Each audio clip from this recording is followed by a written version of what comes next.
कभी कभी इतिहास की सबसे डरावनी कहानियां बिल्कुल शांत सुबह से शुरू होती हैं। 3 अक्टूबर 1955 की वही सुबह थी। समोआ के एपिया बंदरगाह पर सूरज की सुनहरी रोशनी समुद्र की लहरों पर चमक रही थी। हवा में नमक की खुशबू थी और सब कुछ सामान्य लग रहा था। वहीं खड़ा था एक छोटा सा लेकिन मजबूत लकड़ी का जहाज MV जोइदा। देखने में ये किसी आम समुद्री सफर जैसा ही था, लेकिन किसी को अंदाजा नहीं था कि यही यात्रा आने वाले समय में एक भयानक रहस्य बन जाएगी। सुबह ठीक 7:45 पर जहाज ने बंदरगाह छोड़ा। इंजन की भारी आवाज के साथ वो प्रशांत महासागर की खुली छाती को चीरता हुआ टोकेलाउ द्वीप समूह की ओर बढ़ चला। जहाज पर कुल 25 लोग सवार थे, कुछ यात्री, कुछ अनुभवी क्रू मेंबर्स। कोई व्यापार के सिलसिले में जा रहा था, कोई परिवार से मिलने, तो कोई बस एक सुरक्षित सफर की उम्मीद लिए बैठा था। जहाज के कप्तान थॉमस मिलर एक सख्त लेकिन भरोसेमंद इंसान थे। दूसरे विश्व युद्ध में नौसेना में सेवा दे चुके मिलर ने समंदर के कई खतरनाक रूप देखे थे।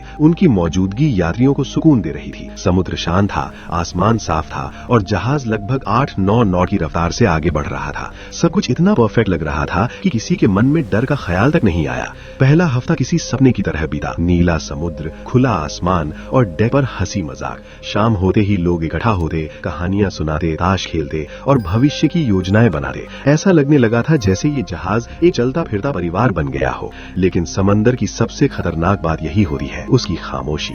एक दिन जब जहाज खुले समुद्र के बीचों बीच पहुंच चुका था, अचानक इंजन से अजीब सी आवाज आई और फिर सब कुछ थम गया। MV जोइदा की गति रुक गई। कप्तान और क्रू ने तुरंत जांच शुरू की, लेकिन खराबी साधारण नहीं थी। कूलिंग सिस्टम और पानी का पंप पूरी तरह फेल हो चुका था। दोपहर के करीब 2 बजे एक और झटका लगा। जहाज का रेडियो अचानक बंद हो गया। मदद मांगने का एकमात्र जरिया हमेशा के लिए खामोश हो चुका था। चारों तरफ मीलों तक सिर्फ पानी और बीच में फंसा एक बेबस जहाज। यहीं से उस सफर ने गड़बड़ ली। ये अब सिर्फ तकनीकी खराबी नहीं थी, ये उस डर की शुरुआत थी जिसने 25 जिंदगियों की किस्मत बदलने वाली थी। रेडियो बंद होने के बाद जहाज पर एक अजीब सी खामोशी छा गई। लोग आपस में बातें तो कर रहे थे, लेकिन हर शब्द के पीछे डर छुपा हुआ था। खुले समुद्र के बीच खड़े MV जोइदा पर अब कोई दिशा नहीं थी, कोई संपर्क नहीं था। कप्तान मिलर ने सबको शांत रहने को कहा, लेकिन उनके चेहरे की चिंता साफ बता रही थी कि हालात सामान्य नहीं है। सूरज धीरे धीरे ढल रहा था। जैसे जैसे शाम गहराती गई, वैसे वैसे डर भी बढ़ता गया। इंजन बंद था, जहाज लहरों के भरोसे झूल रहा था। नीचे मशीन रूम में क्रू आखिरी कोशिशें कर रहे थे, लेकिन हर मिनट के साथ उम्मीद कमजोर होती जा रही थी।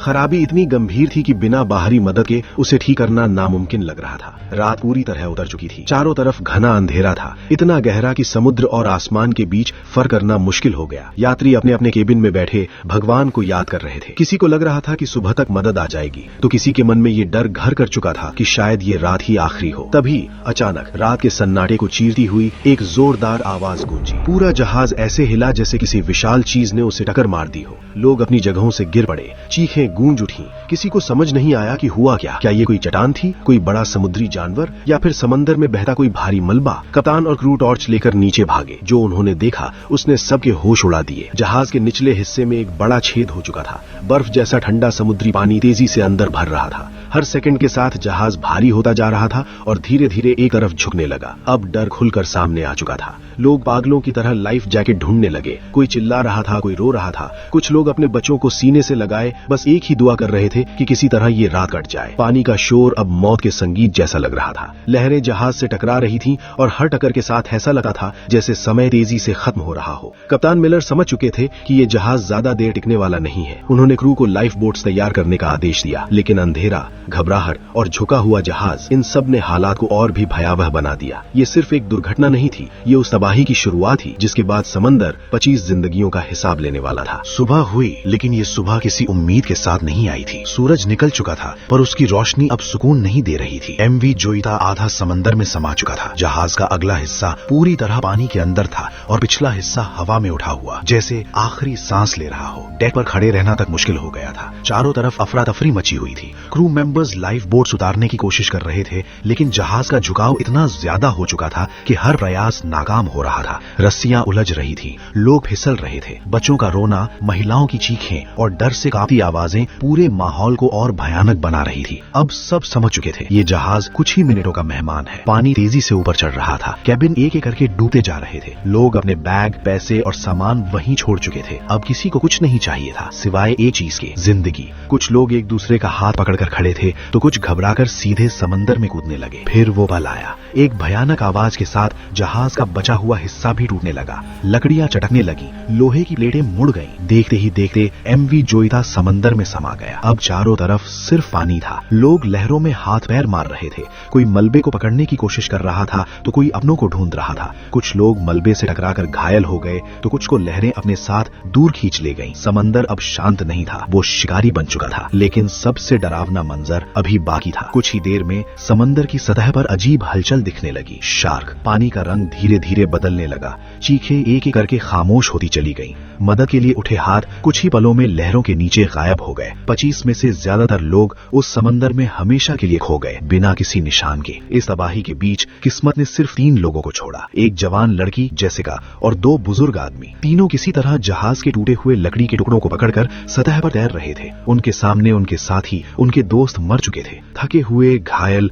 और सदमे में डूबे ये तीनों लहरों के साथ बहते चले गए। उन्हें नहीं पता था कि आगे क्या है, लेकिन एक बात तय थी, जो बच गए थे उनके लिए असली परीक्षा अब शुरू होने वाली थी। कई घंटों तक लहरों के साथ बहने के बाद जब तीनों में से किसी के पास ताकत नहीं बची थी, तभी किस्मत ने एक बार फिर करवट ली। आधी बेहोशी की हालत में उन्हें महसूस हुआ कि लहरें अब उतनी गहरी नहीं रहीं। अगली ही लहर के साथ उनका शरीर रेत से टकराया। तीनों किसी तरह रेंगते हुए समंदर से बाहर निकले और वहीं गिर पड़े। ये एक अनजान द्वीप था, चारों तरफ घना जंगल, अजीब सी आवाजें और जलती हुई रेत। दूर दूर तक इंसानों का कोई निशान नहीं था। शुरुआत में उन्हें लगा कि वे बच गए हैं, लेकिन ये राहत बहुत जल्दी डर में बदल गई। सबसे बड़ी समस्या थी पानी। चारों तरफ अथाह समंदर था, लेकिन पीने के लिए एक बूंद मीठा पानी नहीं। सूरज सिर के ठीक ऊपर था। गर्मी इतनी तेज थी कि सांस लेना मुश्किल हो रहा था। होंठ सूख कर फट चुके थे और गला आग की तरह जल रहा था। दोनों बुजुर्ग आदमी जेसिका से भी ज्यादा कमजोर हो चुके थे। कई दिनों की भूख, प्यास और डर ने उनके शरीर को तोड़ दिया था। वे रेत पर बैठे रो रहे थे। जेसिका उन्हें हिम्मत देने की कोशिश कर रही थी,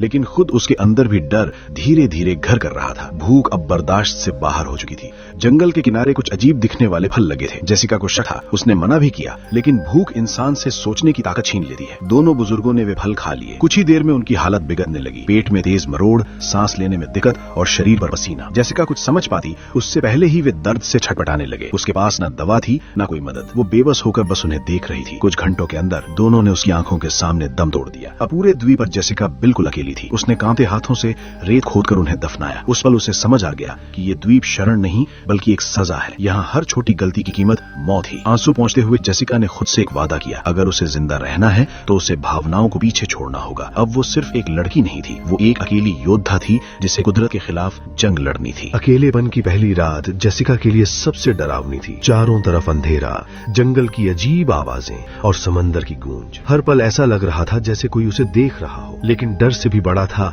जीने का जुनून। उसने ठान लिया कि चाहे कुछ भी हो जाए वो हार नहीं मानेगी। सबसे पहले उसे पानी चाहिए था। उसने नारियल के सूखे खोल और पत्तों से बारिश का पानी इकट्ठा करने का तरीका निकाला। बूंद बूंद जमा किया गया वही पानी उसकी जिंदगी बन गया। भूख मिटाने के लिए उसने पत्थरों को घिसकर एक नुकीला हथियार बनाया। शुरुआत में कई बार नाकाम रही, हाथ छिल गए, खून निकला, लेकिन भूख ने उसे सिखा दिया। धीरे धीरे वो मछलियां पकड़ने लगी। आग जलाना सबसे बड़ी चुनौती थी। दिनों तक पत्थर रगड़ते रगड़ते उसके हाथों में छाले पड़ गए। फिर एक दिन सूखी घास से धुआं उठा और आग जल गई। वो आग सिर्फ गर्मी नहीं थी, वो उम्मीद थी। अब वो कच्चा मांस पका सकती थी, खुद को बचा सकती थी। समय गुजरता गया, महीने सालों में बदल गए। उसके पुराने कपड़े कब के फट चुके थे। वो जानवरों की खाल और पेड़ों की छाल से अपना तन ढकने लगी। अकेलापन उसे पागल न कर दे, इसलिए वो पत्थरों और सीपियों को नाम देकर उनसे बातें कर दी। ये उसकी मानसिक लड़ाई थी। पूरे 10 साल, एक पूरा दशक उसने उसी वीरान द्वीप पर गुजार दिया। बाहरी दुनिया अब उसे किसी सपने जैसी लगने लगी थी। उसे लगता था कि शायद यही उसकी जिंदगी है,